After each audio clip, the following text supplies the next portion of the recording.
the human joystick, chicken salad, whatever you want to call him, Tarik Cohen made his presence felt Sunday in his debut. How about the rookie? So I'm starting out with the rookie, even though the Falcons won this game 23-17. I probably enjoyed this game more than anyone I saw over the weekend, at least the ones I've seen so far.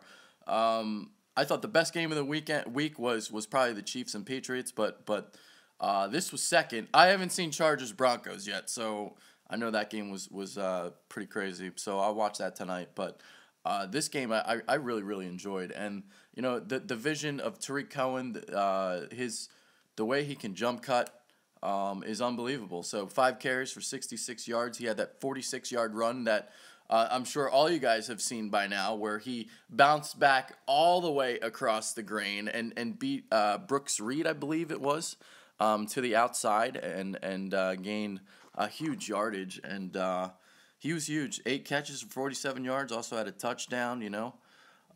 So it's crazy, man.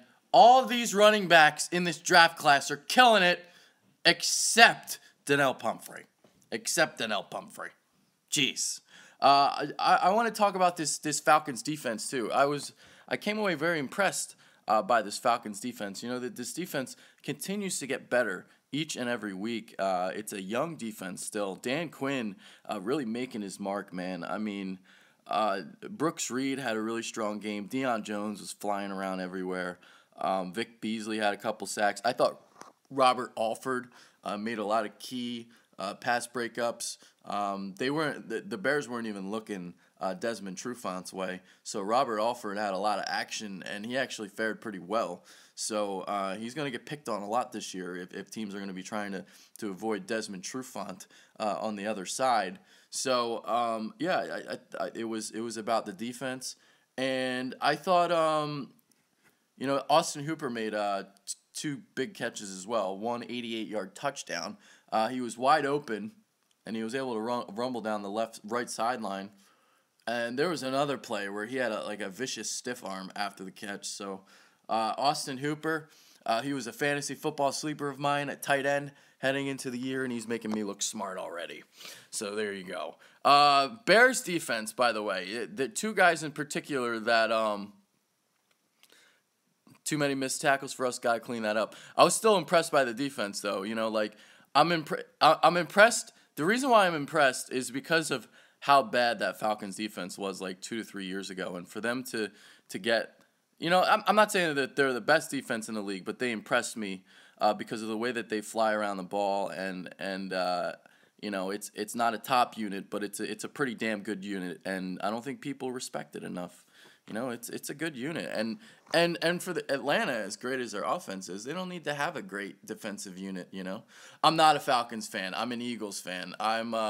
I'm doing recaps for like all the games that I watched. So I have the NFL Game Pass, and I watched this game. So I try to watch all the games. Boo. Yeah, well, your Falcons beat up on my Eagles the last time we played Monday Night Football. I remember that one. So, all right, what else? Okay, so Bears defense. Just talk about them for a little bit. 2 guys that really stood out for them. Akeem Hicks. He wound up getting rewarded with a contract extension, I believe, after the game. He had a couple sacks. What did he have in total? I don't know what he had in total. 2 sacks in total. So there you go. Actually, we did win the last matchup. I completely forgot that we played last year. The Monday Night Football game just always comes to my mind. That game. Byron Maxwell getting torched, burnt toast, Julio Jones. Yeah, you're right. We did play them last year. I completely forgot about that already. But anyway, yeah, Akeem Hicks was good, and Eddie Goldman really played well for the Bears as well. I mean, he's their nose tackle. He's that Bears team, man. That Bears team looks better than I thought they'd be. I thought that Bears team would be like a 4 to 5 win team, and I'll tell you what, they got some talent, man. So. Shaking my head, yeah, that was bad. Hey, whatever, man. I'm not thinking Eagles. I'm thinking Falcons and Bears right now. That's what the video's about. All right, so in terms of my scoring, I guess I'll So I had 84-72 in the play-by-play. Also another thing I do is I grade games when I finish watching them. So 3.5 stars. So think of like a movie rating. So this was my second highest rating that I've watched so far of the games. And so there you go. So 84-72. So the score kind of reflects the score line. The Falcons, won the game. Good front seven. We couldn't get our offense going versus the Eagles last year.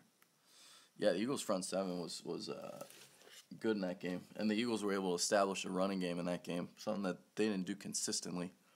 So, all right, that's about it. Wrapping it up here. Mike Glennon, I'm sure everyone in Chicago wants Mitch Trubisky out there. I didn't think Glennon was terrible, but I also thought he wasn't exactly the most accurate either. So, Bears might win 5 or 6 games this year. Yeah, I can see that. I was thinking 4 or 5 wins, and they look better than I thought, man.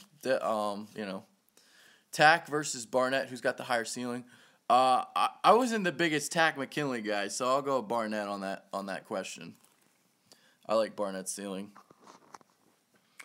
So that about wraps it up. But yeah, again, the Bears, the defense looks all right. They got some players. They got some players. Get up front, Hicks, Goldman. So we'll see. Okay. Let LMAO. All right, guys. That's the Falcons Bears video. Peace.